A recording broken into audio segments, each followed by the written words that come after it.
In the tapestry of life, it's often the quiet moments that herald the greatest changes. C.S. Lewis, a profound thinker and storyteller, believed that God doesn't always call to us in the thunder, but whispers in the gentle breeze of our everyday experiences. As we embark on this exploration, let us seek the subtle signs that suggest God is about to change our story. Through the lens of Lewis's insights, we will uncover how these quiet awakenings can lead to profound transformations in our journey with the divine. In the midst of life's relentless march, where days meld into one another under the guise of routine, there lies a hidden invitation to awakening. It is not amidst the clamor of grand revelations that most of us find our turning points, but rather in the quiet corners of our existence, where the mundane meets the mystical. Lewis, with his characteristic blend of wit and wisdom, might suggest that God often chooses the whisper over the whirlwind to capture our attention, to stir the depths of our souls. Consider the gentle nudge of a persistent thought, the recurring echo of a dream not yet fully understood, or the quiet discontent that whispers of realms beyond our grasp. These are not mere figments of our imagination, but are, perhaps, the first threads of a divine tapestry being woven into the fabric of our lives. Lewis would likely argue that our most profound awakenings often arise from the simplest of moments, a sunrise that stirs an unspoken yearning, a line from a book that echoes long in our thoughts, or a conversation that leaves our spirit restless for something more. Awakening, in the Lewisian sense, is the dawning realization that the world we see is but a shadow of a more substantial reality that beckons us. It is the initial stirring of the heart that hints at our role in a grander narrative, a story authored by God Himself. This awakening does not shout from the rooftops, but instead whispers in the silence of our being, inviting us to embark on a journey of discovery and transformation. As we heed these subtle signs, we begin to see our lives not as a series of random events, but as a carefully orchestrated symphony composed by the divine maestro. Each note, each rest, plays a crucial part in the unfolding melody of our existence. The nature of this awakening is not a sudden enlightenment, but a gradual unveiling, where the scales fall from our eyes, and we are invited to see the world, ourselves, and our God in a new light. In embracing these quiet awakenings, we open ourselves to the possibility of change, to the divine plot twists that God weaves into our stories. For it is often in the gentle whisper of God's voice that we find the courage to let go of our old selves and step into the new roles He has written for us in His grand, cosmic play. C.S. Lewis once remarked, "Hardships often prepare ordinary people for an extraordinary destiny." It's a poignant reminder that our trials, though fraught with discomfort, are not mere obstacles but crucibles for growth and change. In the shadow of suffering, we find not only the harshness of life, but also the potential for divine transformation. Lewis understood suffering as a megaphone that God uses to rouse a deaf world.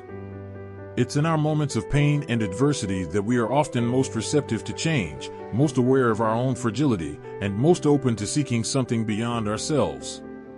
This receptivity can become the fertile ground from which a new chapter of our story, penned by God, begins to emerge. Consider the biblical story of Joseph, who endured betrayal, slavery, and imprisonment only to rise to a position where he could save nations from famine. His trials were not mere episodes of misfortune, but integral parts of a larger narrative that God was writing. Like Joseph, we may find that our deepest struggles are not detours, but essential pathways to the destiny God has for us. In facing our challenges, we are invited not to despair but to persevere with the understanding that our current trials may be the very tools God uses to shape us into the characters we need to become for the next scene in our life story. It is through our suffering that we often gain the wisdom, strength, and empathy necessary to embrace the roles God has designed for us. Suffering, then, can be seen as a sign that God is actively working in our lives, pruning us to bear more fruit, as a gardener tends to his plants. The pain of the pruning process is real, but so is the growth that follows. By embracing our hardships with faith and courage, we allow God to transform our trials into triumphs, our pain into purpose. C.S. Lewis famously posited, "If I find in myself desires which nothing in this world can satisfy, the only logical explanation is that I was made for another world." This profound insight lays the foundation for our third topic, the recognition of our deep, unfulfilled longings as signs that we are destined for something greater, something beyond the mere physical realm. Lewis believed that our most profound desires, those that material pleasures cannot quench, are not merely whims of the human condition but echoes of our true home calling to us. These unmet desires, these whispers of something more, serve as indicators that our stories are meant to transcend the confines of this world, pointing towards an eternal narrative crafted by the divine. When we experience moments of unexplained yearning, when beauty, love, or a sense of wonder stir within us an insatiable hunger, we are feeling the pull of eternity on our hearts. These are not moments to be dismissed as fleeting emotions, but to be acknowledged as signs of our participation in a larger, divine story. This longing for more is a beacon, guiding us through the fog of routine and the ephemeral, towards the shores of a deeper spiritual truth. It invites us to explore the possibility that the restlessness we feel is a divine discontent, planted within us to lead us back to God, the source of all fulfillment. In our journey with God, these echoes of eternity are calls to action, urging us to seek out our place in God's grand narrative. They remind us that we are not merely players on a worldly stage, but eternal souls fashioned for an everlasting kingdom. As we attune our hearts to these divine whispers, we open ourselves to the transformative work God wishes to do in and through us. We begin to see our lives not as a series of unconnected events, but as a pilgrimage towards a divine horizon, where every longing finds its fulfillment, and every desire points us back to our Creator.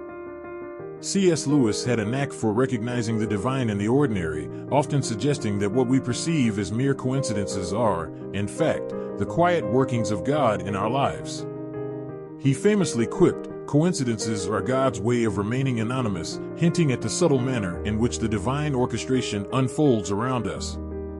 This topic delves into the concept of providence and happy coincidences, exploring how these unexpected encounters and seemingly random events might actually be signposts that God is actively involved in our narrative, gently steering us toward His intended plot twists.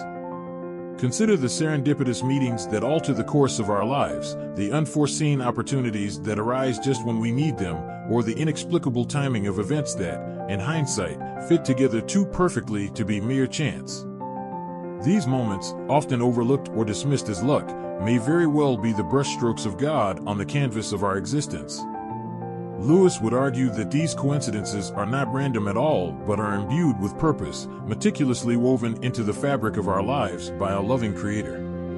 They serve as reminders that our stories are not solitary tales, but part of a grand, interconnected narrative where every character, every event, plays a role in the unfolding divine drama.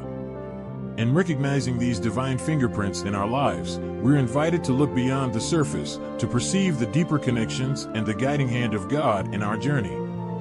This perspective encourages us to trust in the flow of our lives, to remain open to the unexpected, and to find comfort in the knowledge that, even in the chaos, there is a hidden order, a divine plot that we are part of. By embracing the providential nature of these happy coincidences, we allow ourselves to be more attuned to the possibilities that God lays before us, to be more willing to follow the leads He provides, and to be more aware of the continuous dialogue between our desires and His will. Drawing upon the deep well of C.S. Lewis's thought, our fifth topic explores the transformative power of trust in God, especially during times of uncertainty and change. Lewis often spoke of faith as a journey through shadowed valleys and sunlit peaks, with trust in God serving as our guiding light. In the midst of life's tumult, a profound peace can envelop us, a quietude that defies the chaos of our circumstances. This peace, Lewis might argue, is a tangible sign of God's presence and a reminder of His promise to lead us through the storms. It's in the stillness of our hearts, and the quiet trust in God's sovereignty, that we often find the strength to endure and the courage to embrace the unfolding chapters of our story. This tranquility is not born from an absence of trouble, but from an abiding confidence in the One who holds our days in His hands. It's a peace that, as Lewis would say, passes all understanding, a serene assurance that, no matter how the plot twists, the author of our faith is with us, guiding each step. Embracing this quietude of trust involves surrendering our need for control, releasing our grip on the pen with which we try to write our own stories. It means finding rest in the knowledge that, though we may not understand each turn of the page, there is a purpose in every line, a reason for every pause. In this posture of trust, we open ourselves to the transformative work God desires to do within us. We allow Him to pen His will in our lives, leading us not only to a place of peace amidst the storm, but also to a deeper relationship with Him. It's here, in the quietude of trust, that we are truly prepared for the changes God is weaving into our narrative. In the spirit of C.S. Lewis, we've journeyed through the landscapes of awakening, suffering, longing, providence, and trust, each path revealing signs that God is at work, reshaping our story. Lewis, with his profound understanding of the human and divine narrative, reminds us that our lives are not mere collections of random events, but integral chapters in a grander story authored by God. As we reflect on the signs of God's transformative work in our lives, the quiet awakenings, the purpose within suffering, the unquenchable longings, the serendipitous encounters, and the peace that comes from trust, we are invited to see ourselves as characters in a divine play, with roles to play and lines to speak that contribute to the unfolding of God's great narrative. This journey of discovery does not end here. It continues each day, with every heartbeat and breath, as we live out the story God is writing for us. We are called not just to be passive observers, but active participants, co-creators with God in the ongoing creation of our lives and the world around us. Let us, then, embrace our part in this grand narrative with courage and hope, trusting in the author who knows the end from the beginning. May we be attentive to the subtle signs of His guidance, open to the transformative power of His pen, and ready to step into the new chapters He is crafting for us. In the words of Lewis, there are far, far better things ahead than any we leave behind. As we move forward, may we carry this assurance in our hearts, looking to the future with anticipation for the wondrous story God continues to write in and through us.